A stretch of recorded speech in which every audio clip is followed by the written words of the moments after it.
Hi everyone, mega love shoutout. Magandang umaga, magandang hapon, at magandang gabi po sa inyong lahat. And once again, this is Teacher N. Muli nagbabalik para makapaghatid sa inyo ng panibago namang nakakakilig na reaction video. So mga kalingap, syempre katatapos lang na makapag-upload ni Kalingap Rob ng latest episode ng ating pinakamamahal na Jomar ay Carla. Syempre hindi ko rin po palalagpasin na hindi makapagbigay ng aking reaksyon, opinion at saloobin tungkol dito sa latest episode na to ng Jomcar. Pero syempre, bago ako dumako sa aking pagre-reaction, ay gusto ko munang i-shoutout, syempre, pasalamatan, walang iba kundi si Kuya Val.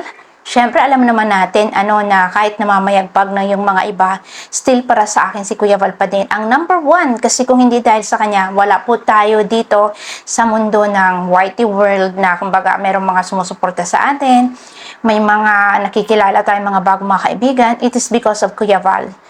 He has started this community ng Kalingap, this organization. So, ayan, salute and kudos, syempre, and more power sa Team Kalingap. And, syempre, gusto kong i-shoutout si Ate Edna, and si Kalingap Rob, and syempre, ang lahat po ng mga bumubuo ng Team Kalingap, lalong-lalo na si Miss Chuck, ang mga reactors, ambassadors, scouters, charity bloggers, sa mga sponsors, sa mga followers, solid supporters ng Kalingap. Magandang araw po and a blessed Saturday morning to you all. So yan, simulan na natin ang nakakakilig na video reaction. So ayan mga Kalingap, syempre si Carla lang pala ang makapagpapagising sa natutulog na mantika. Kaya nga sabi nila, kapag natulog daw ito si Papa Joms, ay talagang tulog mantika. No? Kapag sinabing tulog mantika, yung bang parang himbing na talagang humihilik pa. Ang iba nga dyan, no? Ang iba nga dyan, kapag sinabing tulog mantika, na kahit ano talagang yug-yug mo, hindi talaga magigising. Kasi yun nga sinasabing, di ba, ang mantika natutulog sa isang botelya, kailangan po pang initin. Initin mo talaga yun para magising siya. Dito kay Papa Joms, hindi na kailangang initin, mga Kalingap. Yakap lang ng ating Bibi Carla at kunting pisil sa ilong ni Papa Joms, magigising na po agad ang natutulog na mantika. So, nai-imagine natin, mga Kalingap, kapag siguro sila na, halimbawa, sila na, kasi doon din naman talaga yan papunta, sabi nga ni Kalingap Rap, doon din naman talaga yan sila papunta, pagiging mag-asawa, di ba? Nai-imagine ko siguro ito halimbawa si Carla papasok na sa school kasi nga magiging teacher siya, diba? At ito naman si Papa Joms ay tulog mantika, ika nga. So yun, isang yakap lang at kunting pisil sa ilong, magigising na agad ang isang natutulog na mantika na si Papa Joms. O diba, nakakatuwa ang mga ito, diba? Sobrang nakakatuwa ang mga bata talaga, lalong-lalo na si Carla at saka si Jomar. So, yun mga Kalingap, ako'y napag-iisip kasi talagang inabangan ko, tinapos ko yung video na to nang akala ko'y maririnig na natin, makukuha natin ang kasagutan doon sa ating mga katanungan na itutuloy ba, ititigil ba, o pansamantalang pamamahinga muna ng Jomcar na to. Kasi nga, syempre may mga kasabi-sabihan na sabi daw ititigil na, pero para sa akin talaga hindi po talaga yun ititigil, 'di ba? Ito nga narinig na natin kay Kalingap Rob. Kasi napakarami po tayong mga basihan o mga different na factors kung sa tingin para sa akin sa akin sariling palagay lang, ewan ko sa inyo. Pero para sa akin po hindi ititigil. Pero pagpapahinga, maybe magpapahinga lang or maybe magkakaroon ng panibagong kabanata. So, 'di ba pagkatapos na yung 100, 'di ba parang isang aklat 'yan. O itong aklat na to, meron itong title na Jomcar Season 1, 'di ba? May mga ganon. So, close na 'yon. O dito na tayo sa kabanata na 2, Jomcar Season 2. So, iba na. Kasi yung season 1, parang getting to know each other. Diba? So, doon sila nagsimula. Pero ngayon sa Season 2, sila na kasi, para bang marami ng improvements, kilalang na sila. So, famous na sila. And marami na silang achievements sa kanilang buhay. So, ibang Carla and Jomar ng ating makikita. Maybe Kalingap Rob is thinking about it, mga Kalingap. Sa akin lang sariling idea. Kasi nga, kung pagbabasihan natin yung sinabi ni Kalingap Rob na itong Jomcar is a masterpiece Doon ako sobrang oo nga, 'di ba? Nag-agree din ako kay Kalinga Prab na itong Jomcar ay obra maestra ng Kalingap. Kapag sinabing masterpiece, it's sa Tagalog obra maestra. Ibig sabihin, nilikha ng Kalingap na pinakamahusay na nalikha ng Kalingap. So, it's a Kalingap masterpiece, itong Jomcar. Bakit ko nasabi? Di ba, kapag sinabi nating masterpiece, na andyan nakikita natin yung husay. Husay nung dalawa. Makikitaan ba natin sila ng husay? In terms of talent, yes. Kasi narinig nyo naman yung ating baby Carla, napakaganda ng boses. Diba? So si Papa Joms, sakto lang, Papa Joms. Sakto lang yung boses ni Papa Joms. Uy, wag niyo akong ibasa. Pero magaling naman kumanta si Papa Joms. Marunong naman. But Carla, ang galing kumanta. So kahusayan sa pag-acting, kahusayan sa pagkanta, di ba? Si Papa Joms, kahusayan sa pagsayaw, si Even Carla. So, makikita natin doon yung husay. So, obra maestra. Then, ano pa ba? Ano pa ba ang pwede nating masabi kung bakit ito ay nasabi ni Kalinga Prab na obra maestra?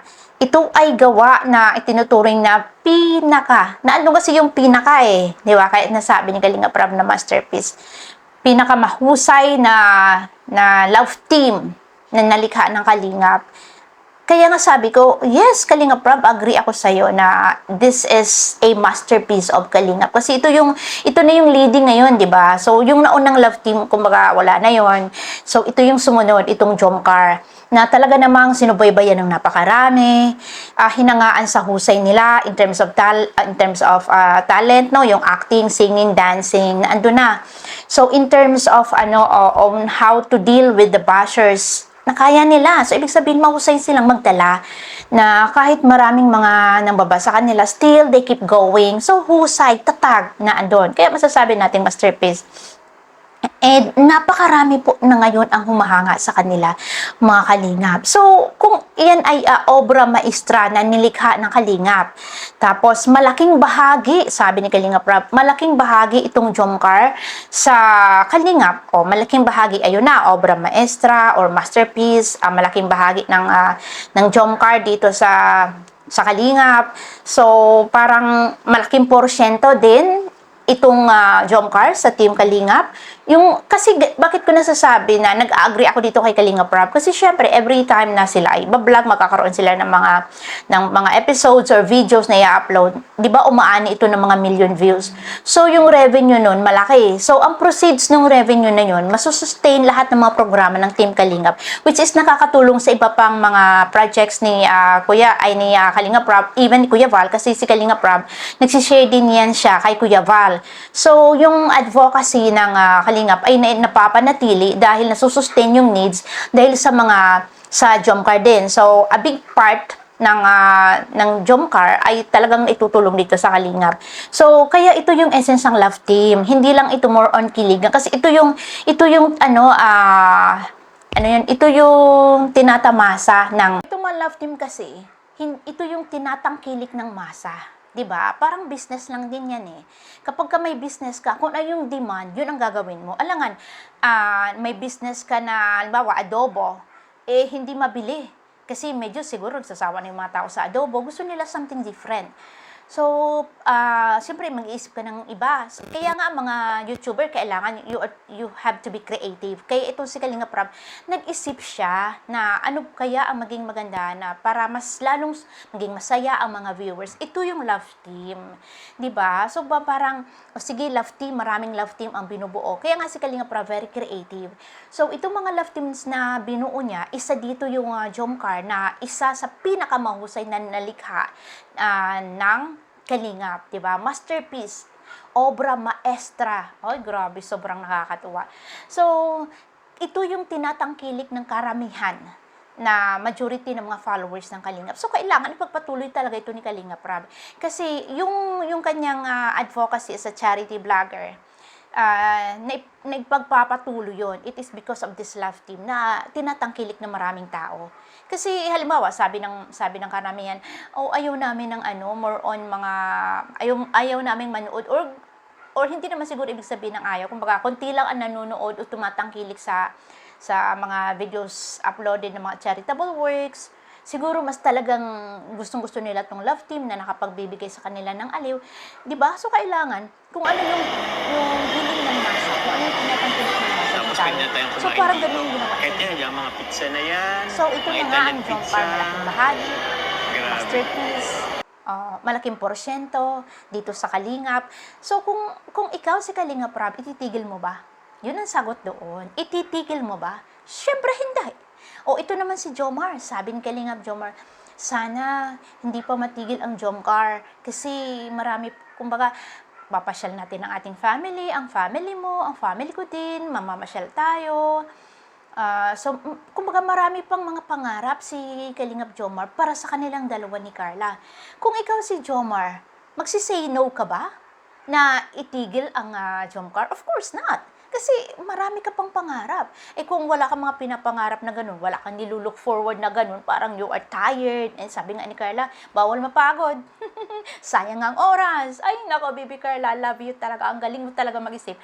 Bawal mapagod, sayang ang oras, 'di ba? Talagang kaya alam niyo mga linyahan nilang mga 'yon, sa tingin niyo ititigil? Siguro nga kahit pansamantalang pagpapahinga, hindi mangyayari 'yun kasi nako, dinumog ng mga fans ang Jomcar at Vianse and Danjoy na love team. Dinumog, marami ang nagmamahal.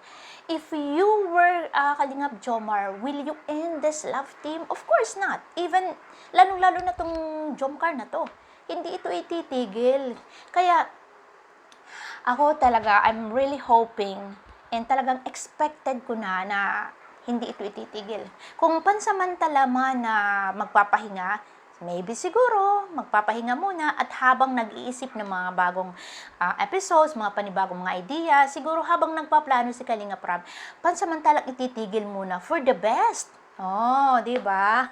Para mas pinakabongga pang masterpiece ang makikita natin sa pagdating ng panibagong mga sa panunuori natin ng mga panibagong episodes ng Jomcar. So, kakaibang Jomcar na ang makikita natin. Maybe habang nagpaplano sila, nag-iisip sila ng mga iba't ibang mga episodes, so pansamantalang magpapahinga muna while creating, thinking, planning sa bago and best na episodes ng Jomcar sa Season 2 o sa mga susunod na kabanata. And we are looking forward to that, mga kalingap. Siyempre, ako nga sabi ko, grabe tong Carla na to, grabe tong Jomcar talaga na to. Sobra, as in, nakakatuwa, nakakaaliw, hindi lang kilig ang binibigay sa atin, kundi nakakatuwa silang panuori na at their young age, even Carla, di ba? She just turned 19. So, marami na siyang naiisip, naglo-look forward na siya na yung family niya, sana maisama din sa ganito. Even si Jomar, nag-iisip siya na makakapagpatayo din sila ng mga building. Just like other love teams na talagang nagpaplano na sila sa future nila. 'Di ba? At lalo na ako, natuwa ako doon sa sinabi ni Kalingap Rob na saan ba naman sila patutungo, kundi sa, syempre, sa paglalagay sa tahimik ang pagpapakasal. Ay nako, Jomar and Carla, sana ang wish ko lang sa inyong dalawa, palagi kong tinatandaan ang mga sinasabi ninyo na huwag tayong magbago. Kinanta nyo pa ang kantang Kahit Maputi na ang Buhok Ko. Ramdam ko yung meaning ng song na tago sa puso ni Papa Joms at ni Bibi Carla. Napakaganda nilang kinanta habang si Carla ay nakahilig sa balikat ng ating si Papa Joms. And habang nakatingin sila sa langit, parang iniisip nila na kahit matatanda na tayo, still we are here to support and love each other. So, mga kalingap, hanggang dito na lang ang aking reaction video. And abangan po ninyo sa Kalingap Radio Balitaan. At talagang itatopic po natin ito kasi napakarami pa po tayong mga dapat na itopic dito. Ayan, hindi ko pa po dito nasabi sa aking reaction video. So, meanwhile, ito lang muna ang aking ipapahatid sa inyo. So, ayan, abangan po ninyo ang aking live tungkol dito sa kay Papa Joms and Bibi Carla. So, mga kalingap, that's all. And I hope you enjoy watching my reaction video. And I hope you like this. Sa mga hindi pa po nakaka-subscribe, please don't forget to do so. And please don't forget to click the bell button para updated kayo sa lahat ng mga videos, reaction videos na aking i-upload. So guys, God bless. And kudos and more power sa Team Kalingap. We do love Jomcar. That's all.